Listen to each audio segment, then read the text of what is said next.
राजन, मैं प्रमाण देने के लिए तैयार हूँ, पर उससे पहले मैं कुछ चाहती हूँ। क्या चाहिए? थोड़ा दूध।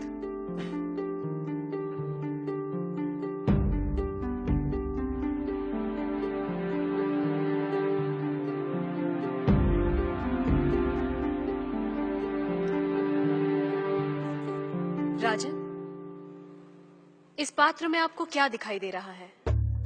दूध? क्या दूध के अलावा कुछ और दिखाई दे रहा है? नहीं।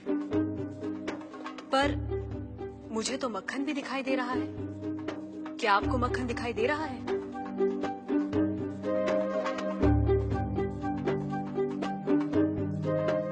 नहीं।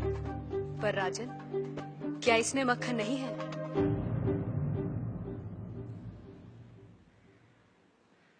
है। जैसे दूध के कण कण में मक्खन है, मक्खन के कण कण में घी है, वैसे ही ईश्वर सृष्टि के कण कण में भिन्न भिन्न रूपों में है, जो है पर दिखाई नहीं देता। जैसे दूध से मक्खन पाने के लिए उसे मथना जरूरी है, उसी तरह वेदांत के श्रवण, वेदांत का मनन और उसके निहितार्थ पर निरंतर ध्यान के द्वारा ही ईश्वर का अनुभव किया जा सकता है। राजन, क्या आपके पहले प्रश्न का उत्तर आपको मिल गया? मैं मान लेता हूं, पर वो किसे देख रहा है? किस ओर देख रहा है? क्या मुझे एक जलती हुई मोमबत्ती मिल सकती है? राजन, ये रहा आपके दूसरे प्रश्न का उत्तर। प्रकाश की ये लौ कहाँ देख रही है? किसे देख रही है? ये सभी को देख रही है। सभी और देख रही है। राजन, जिस तरह इस मोमबत्ती का प्रकाश चारों ओर फैला हुआ है, उसी तरह ईश्वर की चेतना चारों ओर फैली हुई है, और उसी चेतना के कारण हम चलते हैं, बोलते हैं और सुनते हैं। जैसे ये प्रकाश सभी ओर देख रहा है, वैसे ही ईश्वर सभी ओर देख रहा है।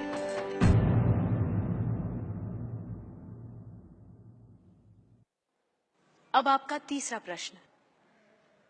वो इस समय क्या कर रहा है? राजन, इस समय मैं आपके प्रश्नों का उत्तर दे रही हूँ, इसलिए मैं तुम्हारी गुरु हूँ और तुम मेरे शिष्य। पर मैं खड़ी हूँ और तुम बैठे हो। यदि अपने प्रश्न का उत्तर चाहते हो, तो तुम्हें मुझे अपना आसन देना होगा।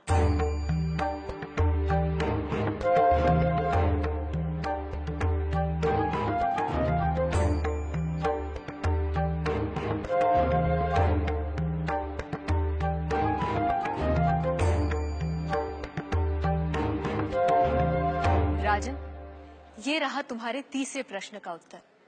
कुछ देर पहले आप सारे मंदिरों से मूर्तियां हटवाने का विचार कर रहे थे। इस समय आप ईश्वर के बारे में फिर से विचार करने लगे हैं। आप मेरे स्थान पर खड़े हैं और मैं आपके सिंहासन पर बैठी हूँ। इधर एक राजा को सामान्य नागरिक का स्थान और एक सामान्य नागरिक को राज सिंहासन दे सकता है, ये आप देख रहे हैं। आप मेरे स्थान पर और मैं आपके स्थान पर बैठी हूँ। ईश्वर इस समय ये करवा रहा है, उस अनंत और असीमित शक्तियों के स्वामी, जिसने ये सुंदर, अद्भुत, विस्मयकारी और महान संसार रचा है, जिसमें सूर्य, चंद्र, तारे, ग्रह, नक्षत्र अपने अपने स्थान पर स्थिर और गतिमान हैं, जिसके कण कण में एक व्यवस्था है। ऐसे शब्दों और ज्ञान से परे ईश्वर के लिए क्या संभव है? कहिए राजन, क्या मंदिरों से मूर्तियां हटवाई जाएं?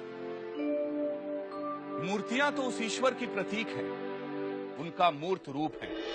वह सर्वज्ञ, सर्वशक्तिमान, सर्वव्यापी ईश्वर सर्वत्र है। किसी ने उसको पत्थर में पाया, किसी ने पेड़ों में, किसी ने शब्दों के माध्यम से, तो किसी ने प्रार्थना करके। वही परमात्मा अनेक नाम, रूप और गुणों में व्यक्त होता है, और कोई उन्हें अरूप और निर्गुण